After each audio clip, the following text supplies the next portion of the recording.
सीतापुर प्रगतिशील समाजवाद पार्टी के राष्ट्रीय अध्यक्ष शिवपाल ने आज सीतापुर जेल पहुंचकर आजम खां से मुलाकात की। जेल में तकरीबन 1.5 घंटे तक चली मुलाकात के बाद शिवपाल यादव ने मीडिया से बातचीत की। बातचीत के दौरान बीजेपी सरकार पर हमला बोला तो वहीं सपा के गठबंधन पर भी जल्द ही परिणाम सामने आने की बात कही है।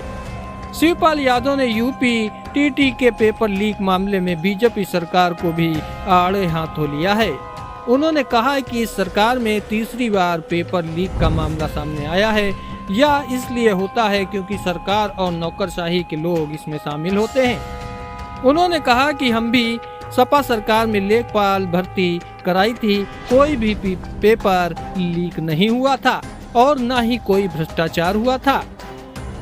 शिवपाल यादव से बातचीत के दौरान कहा कि यह सरकार तो ऐसी सरकार है जो किसी की सुनती ही नहीं और यह सरकार तानाशाह सरकार है या लोकतंत्र नहीं है।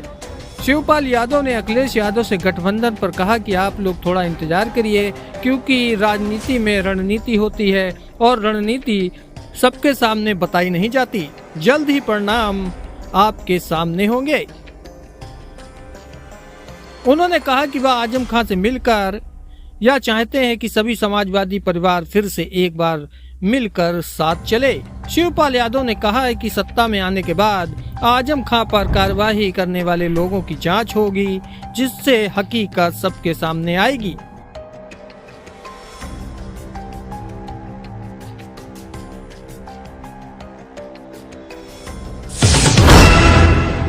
टीटी का पर्चा देखिए एक बार नहीं हुआ है, इस सरकार में 2 बार पहले भी हो चुका है और तीसरी बार ये हो गया है। तो बताइए जब फिर तो इस सरकार का बताइए कहीं पर भी कंट्रोल नहीं है। तीसरी बार जब टीटी का पर्चा लीक हो जाए, जो पर्चा लीक करते हैं तो कहीं न कहीं सत्ता के लोगों का कहीं न कहीं उनका मिलजुल रहता है। देखिए इतना नौकरशाही कंट्रोल में रहती थी, अब तो कंट्रोल में नहीं है। विकास भी किया है 5 साल में, बताइए कहाँ पर कुछ दिख रहा है विकास। वैसे तो कहने को तो भारतीय जनता पार्टी के तो ऐसा कहते थे, मैंने कहा दूसरा माहौल ही बदल दिया है। देखिए एक तो बेरोजगारी, भ्रष्टाचार चरम सीमा पर, बेरोजगारी चरम सीमा पर, भ्रष्टाचार चरम सीमा पर, तो ये सब हो रहा है इस राज्य में। और झूठे बताइए जेलों में कितने लोग झूठे बंद हैं, कितने में बंद हैं। अच्छा खाने की व्यवस्था देख लो, कितना बजट आता है, या कैदियों को मिलता है उतना? नहीं मिल रहा है। तो ये सब बातें हैं ना। देखिए रणनीति का हिस्सा होता है, रणनीति का हिस्सा होता है कब कब फैसला लेना है, कब क्या करना है। और रणनीति आपके सामने कैसे खोल दूं? तो ये सपा की रणनीति या प्रगतिशील समाजवादी पार्टी? आप किसी की भी समझ लो।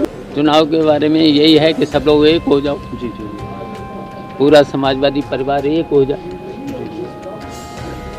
ये देखिए ऐसी सरकार थी किसी की सुनी नहीं रही थी, तानाशाह लोगों की सरकार है, लोकतंत्र नहीं है सरकार।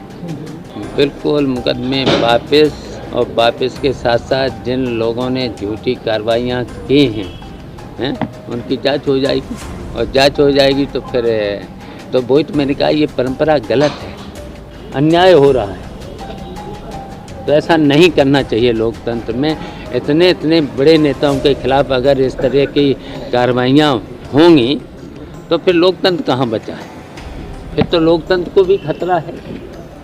जब जो भी सरकार आएगी दूसरे नेताओं को डाल देगी, ऐसे डाल देगी, झूठे केसों में डाल देगी। ये परंपरा भारतीय जनता पार्टी के लोगों को नहीं डालना चाहिए।